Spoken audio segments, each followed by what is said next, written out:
We're going to use this lecture to finish up most of Chapter 5, and the next class period will be started by going over any questions which you have from this lecture or from the previous class. And if time permits, we will do some math problems. So it's basically a hybrid class where we will go through questions, the rest of the lecture, some math. If not, I'll give you the math and you guys can do it outside in your own time. But I definitely want to give you guys some math problems to be comfortable going over KDs and KAs. So again, as talked about in class, we talked about how binding affinity is very important. And more importantly, we like it when proteins let go of the ligand of interest because we want to be talking about reversible binding in terms of biochemical terms. We ended class by talking about the differences of affinity for oxygen and carbon monoxide. So just to review that, okay, all of us know that carbon monoxide is very poisonous, but maybe we don't necessarily know why. So the first of all, what you want to understand is that the heme molecule itself likes to hold on to carbon monoxide. Okay, so it doesn't like to release it. So by holding on to it, it makes it so there's less binding sites for oxygen. Okay, so that's essentially how suffocation can occur because there's less oxygen binding sites. And once one of those oxygen binding sites are bound with carbon monoxide instead, slowly, okay, it's like a slow killer because over time that's what happens. But that does not allow us to be able to explain some of the differences which we were talking about in class. And what we can see is that protein structure can also affect binding affinity. So again, we have shown here on the slides, we have the heme. Okay, so the heme is in red, the oxygen's here in yellow. You have your proximal His, which binds to the iron. Again, that makes sure it stays in the Fe2 plus state so that when it does bind to oxygen, it is reversible. Now, this oxygen is going to be stabilized by the distal His, also known as His 64, His E7. Okay, so this stabilizes it. Now, let's come back and think about when free heme, so when you have this free heme molecule, okay, this heme, not bound to to the other amino acids floating around, this molecule would rather bind to carbon monoxide 20,000 times greater than it would be to oxygen. Okay, so it has a higher affinity. Okay, so it really wants to bind to it. Now, when this heme is incorporated into a hemoglobin and or a myoglobin, okay, so your book says myoglobin, but it's also the same, we're talking about hemoglobin, just to be clear, that affinity goes down. Okay, now just to be clear, it still has a higher affinity for carbon monoxide than for oxygen. But what I want to do is I want to talk about two reasons why the affinity for carbon monoxide goes down.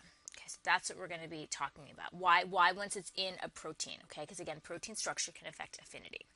The first is that the way the hemoglobin and myoglobin are structured, these heme molecules are buried deep within the molecule. And by doing so, what you're doing is you are excluding other things from potentially having access to that iron. Now, carbon monoxide might not be very obvious, but carbon monoxide, its structure of it is actually a little bit larger than that of oxygen. So because it's a little bit larger, okay, that means it's harder for it to get within the deep pockets to bind to the heme. So from an evolutionary standpoint, it has been made that it's harder to access that binding site. Okay, but that means when it does bind to it, it wants to stay bound. Okay, so when carbon monoxide does in fact get to the iron, it wants to stay bound to it.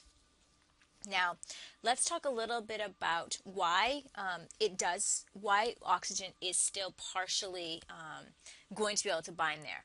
And this is going to happen to affect some things about steric hindrance.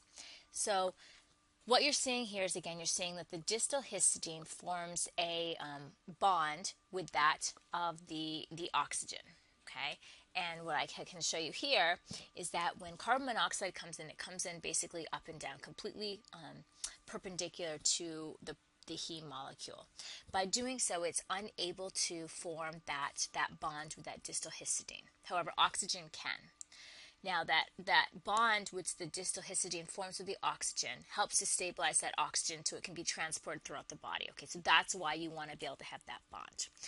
But what that also can do is that when that histidine is present, because of the shape of carbon monoxide has trouble fitting into that small pocket and navigating around that histidine, which makes the binding affinity lower. Okay, so carbon monoxide, when it gets to the iron, it wants to be there. It will stay bound. However, its access to it, once it's bound into a protein, is more difficult because that histidine, that distal histidine, makes it more difficult. So that distal histidine, though, also helps to stabilize the oxygen when it does bind. Overall point of this. The point of this is to show you that protein structure, so when these molecules are in a protein, that can have a great effect on how binding can occur, because you have to think about the interactions which occur from the neighboring amino acids. So I apologize, I think maybe we were a little hurried at the end, so I just wanted to take a little bit of time to go over that. But again, if this still is not clear, let me know. We can go over it 5, 10, 15 times in class, just because I think it's an important concept of the overall concept of protein structure affecting it. But I also think it's really neat for people to understand the idea of carbon monoxide binding versus oxygen from a physiological standpoint. And I'm sure those of you guys going on to physiology will hear more about this more from a physiological sense. Okay, so now what I want to do is I want to switch gears, and I want to talk more about hemoglobin and myoglobin. And actually, we're going to spend more time talking about hemoglobin. Now, myoglobin is important for oxygen storage. We've already said that. We said that it's one chain. It's going to have 8 alpha helices. We said that hemoglobin is important for oxygen transport. Now, myoglobin is going to be, if you were to graphically represent myoglobin's binding affinity for oxygen, it's going to be represented by a hyperbola, which is what we showed in class. Now, hemoglobin, on the other hand, would be represented more by a sigmoidal plot. And again, we'll see this more in subsequent slides, and we can reiterate this in the next class period. Hemoglobin, what's interesting with hemoglobin compared to that of myoglobin is that it is sensitive to changes in pH. It's also sensitive to changes in O2 concentration, which means that hemoglobin is able to pick up oxygen in the lungs, but it can also drop it off in the tissues. Myoglobin is unable to sense this. So we're going to talk about how, in fact, does hemoglobin, with its structure, allow it to be able to be sensitive to O2 changes. Okay, so let's talk a little bit about how hemoglobin is structured. So hemoglobin, as I said, is made up of 4 separate chains, 2 alpha and 2 beta. And what you see here is that the chains are going to be designated as alpha 1, alpha 2, beta 1, beta 2. Now, these are actually going to be alpha helical chains. So these are not, when you see beta, this is not meaning a beta sheet. These are actually going to be sort of like alpha chain, alpha helixes like that. They can't call them an alpha helix because the phi and psi angles don't fall within the predicted phi and psi angles, which you've learned about, but they still are called helices. What we know from the structure of hemoglobin is that between the alpha 1, beta 1, alpha 2, beta 2 chains, there are about 30 side chains which interact, so 30 R groups which interact. And they're bonded through hydrophobic interactions, hydrogen bonds, and ionic bonds. Okay, so there's a really strong bond which holds those together. Now, interestingly, though, you are actually going to also have interactions between the alpha 1 beta 2 and the alpha 2 beta 1.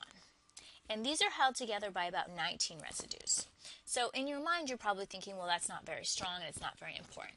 But actually, what I'm going to tell you is that the interactions which happen at this alpha 1, beta 2, alpha 2, beta 1 are more important, and they're actually going to be integral in understanding why hemoglobin can be sensitive to O2 changes. So again, what we're doing here is I'm just showing you and introducing some of the basic structures of hemoglobin. And again, what you can see in this picture is you can see there's 1, 2, 3, 4. So again, there are 4 chains, alpha 1, alpha 2, beta 1, beta 2, but there's 4 different heme molecules which make up hemoglobin. Okay. Now again, hemoglobin is sensitive to oxygen changes, so concentration in oxygen. And in the way it's able to do this is because it undergoes a conformational change. Remember, the first thing I did last class was that I showed you that we're talking about reversible binding, we're talking about conformational change. So the conformational change that happens within hemoglobin is going to be a signal for the other subunits to undergo and do something. So it's like them talking to one another. Again, we talk with words. These different chains are going to talk to each other by undergoing a conformational change. And so what you can see from these two different pictures, as I hope you can see it, is that when the first one on the left, you're going to see there's like this pocket, but in the second one there's no pocket because the subunits have undergone a conformational change. Okay, so again, that conformational change could be the result of the binding of oxygen. Okay, so let's introduce the two different states in which hemoglobin can exist in.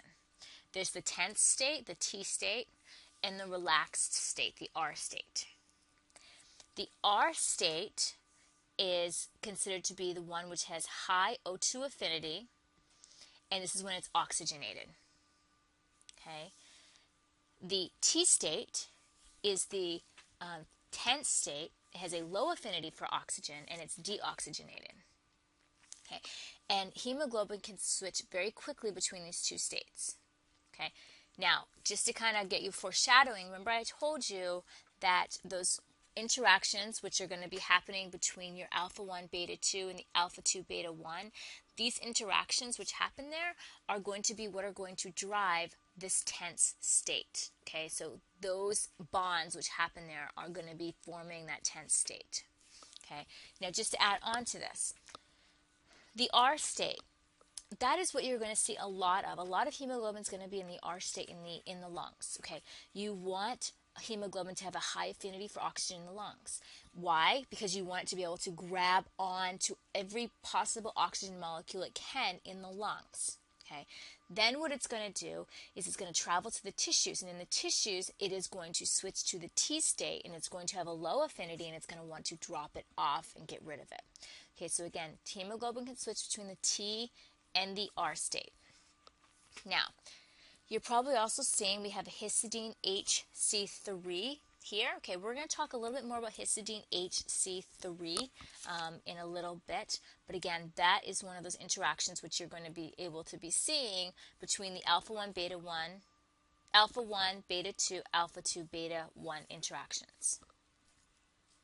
So again, here, tense and R state. It's important to me that you understand the difference between tense and R. R, oxygenated, T, deoxygenated, T tense, R relaxed. Okay, so let's talk about those interactions which stabilize the T state.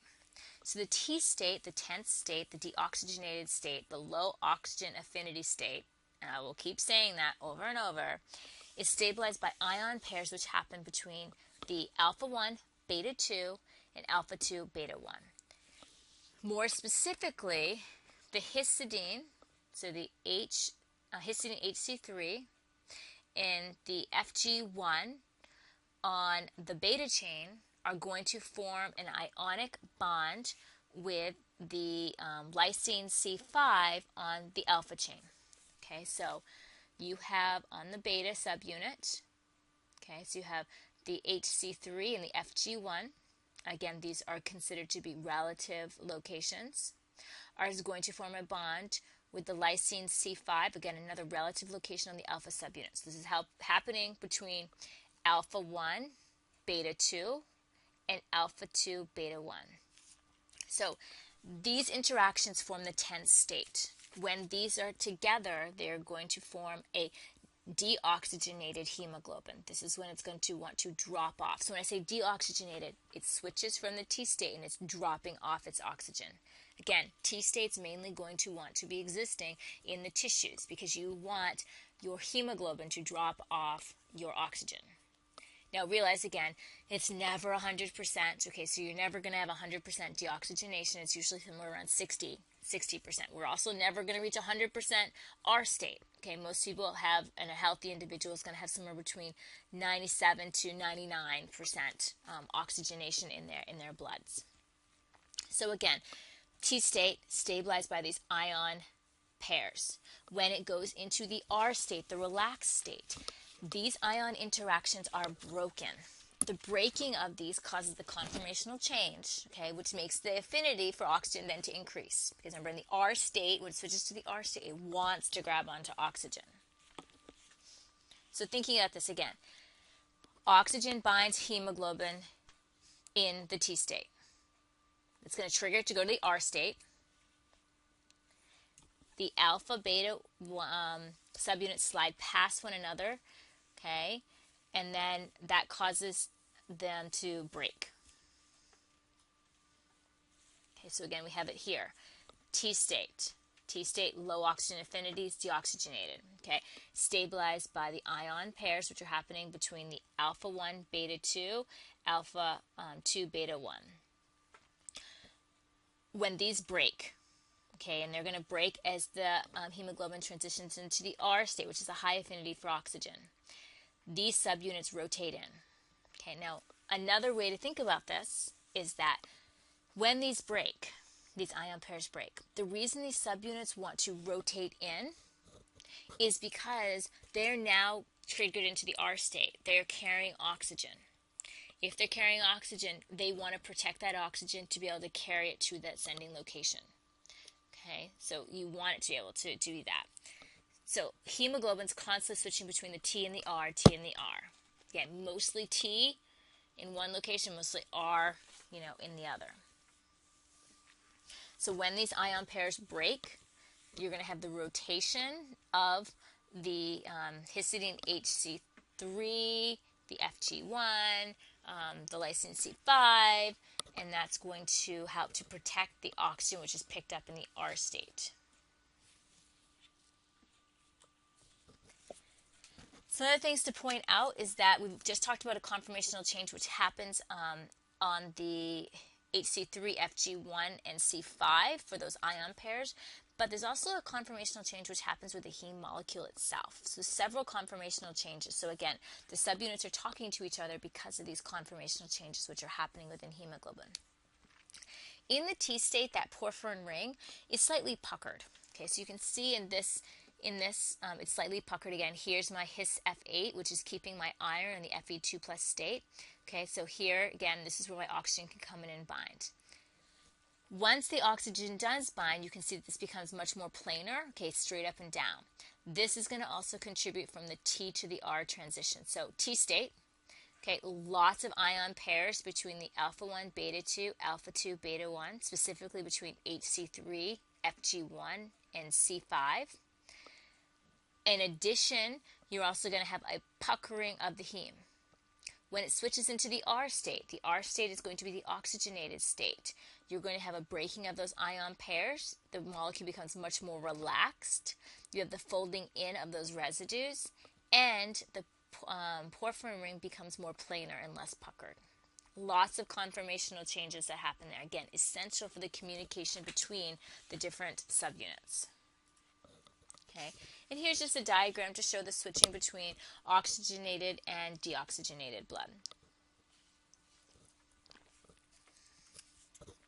Okay, now I said that myoglobin exhibits more of a hyperbolic curve, where hemoglobin exhibits more of a sigmoidal curve. So sigmoidal curve is going to be indicating of a protein which can be sensitive to changes, okay? And what we see here is that, again, the 10th state has a low affinity. The R state has the higher, affinity. And hemoglobin, because it exhibits a sigmoidal curve, protein studies have shown that it means that hemoglobin exhibits what we call cooperative binding. Okay, so what does cooperativity mean? So if you remember, hemoglobin has 4 heme subunits. They don't all bind simultaneously. So it's a stepwise fashion. So heme 1 binds to a oxygen molecule. But that means that hemes 2 through 4 really, really want one now. So then 2 is going to get it. And then the binding affinity for 3 and 4 is going to really increase. And then so forth. So cooperative binding means what impacts one is going to quickly impact another part of the protein. We also talked about cooperativity in terms of unwinding. So one part starts to unwind, the other parts are going to start to unwind. So think of this as the opposite, that once one molecule of oxygen binds, the rest of it also wants to be bound. Hemoglobin is an allosteric protein. Now again, I hope allosteric protein isn't something which is new to you. But an allosteric protein is one in which the binding of a ligand to one site affects the binding of another. Okay, exactly as I just said. You bind oxygen to one heme, the other ones quickly want it. Okay, so the subunits talk to one another. I'm sure a lot of you guys have taken courses where we talk about allosteric proteins. So allosteric proteins means you have a binding site, but you also might have an allosteric site. Okay, so a site which influences the binding of what can happen at the binding site. So again, heme exhibits this. It has 4 hemes. Okay, the binding of one positively affects the others when it's oxygen. So when oxygen binds to one, the other ones positively want to bind to it. You can also have examples of negative allosteric regulation, so something else could bind to it, such as carbon monoxide could bind to one of the sites, and by binding to the sites, you are negatively impacting its ability to be able to bind to oxygen.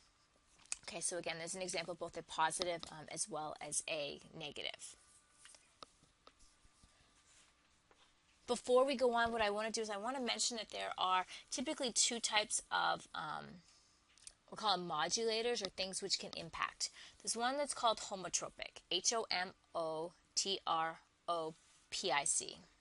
A homotropic modulator is something which is the same thing as the normal binding ligand. For example, oxygen is the modulator which impacts the binding of another oxygen. So it's homotropic, it's the same. There's also things which are called heterotropic, in which the normal ligand is different from the modulator. Okay, and that again, heterotropic and homotropic regulators can be positive or negative. Oxygen is an example of a homotropic modulator because it positively influences the binding of other things. You could think of carbon monoxide is heterotropic, negative, because it's different than the normal binding ligand, and it negatively inhibits it. So there's homotropic when they're the same, heterotropic when they're different. I actually really like this diagram from your book because what it does here is I think it's a good picture. I love pictures about how you can have cooperative binding. So again, what you see in the first one is you see that you have a binding site, okay, and it's kind of, the protein's sort of folding everywhere. It's very flexible. It's just doing, anything. But once you have a ligand which binds to one of the binding sites, it stabilizes. Okay, so the protein starts to become more stabilized because the impact of this binding cooperatively affects the other subunits.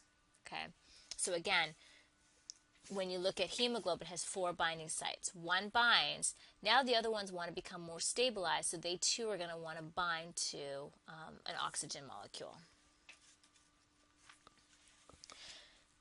We can describe cooperativity by using what we call the Hill plot. So the Hill plot, if we're talking about hemoglobin, is looking at the log of the partial pressure of oxygen over on the x-axis to the log of the theta over 1 minus the theta on the y-axis. What should you get out of this? You're going to get out of the slopes. Slopes determine cooperativity. Okay?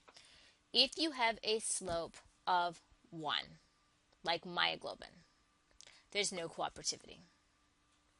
If you have a slope of greater than 1, that means you are exhibiting positive cooperativity. And if it's less than 1, it is negative cooperativity.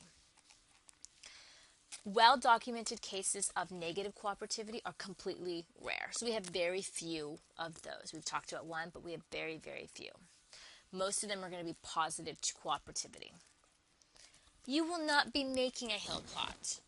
Could you be asked what a hill plot means? Yes. Could I give you slopes and ask you to tell me, does this protein exhibit cooperativity? Yes. But I will not make you make a cooperativity plot.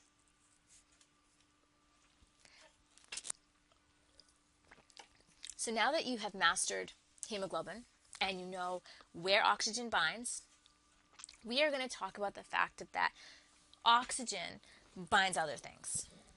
So it's not just oxygen which is going to be able to bind to the hemoglobin. Okay, so hemoglobin transports both protons as well as carbon dioxide. So 40% of the protons are going to be transported by hemoglobin, and about 15 to 20% of carbon dioxide are going to be transported by hemoglobin. So right now, that is 3 things which can be transported by hemoglobin: oxygen, protons, as well as the carbon dioxide. So what happens is that through normal respiration, we produce carbon dioxide. And carbon dioxide is not soluble in water. In our body, so it's converted to bicarbonate. Bicarbonate, though, can actually be dissolved. Okay, so that's good. Now, let's realize this process is not 100% efficient. So when you make carbon dioxide and it's then converted to bicarbonate, hopefully you all see that the proton concentration goes up. When that goes up, what do you think happens to the pH? The pH is actually going to decrease. So this decreasing of the pH, you're soon going to see, is going to have a huge effect on binding affinity for oxygen. So conversion of carbon dioxide to bicarbonate produces these protons, which decreases the pH. Okay, so what we're going to see again is that oxygen binding is influenced by the pH and the concentration of carbon dioxide. And this is what we call the Bohr effect. And it is not boring. It's very, very exciting. Okay. So let's come back and think about this. So we had that T state. So the T state, again, was the 10th state, and it was stabilized by those ion interactions, which happened between alpha 1 beta 2 and alpha 2 beta 1. Okay, and that's what I have shown here. Okay, and I've shown you both the relative as well as the absolute position. Okay.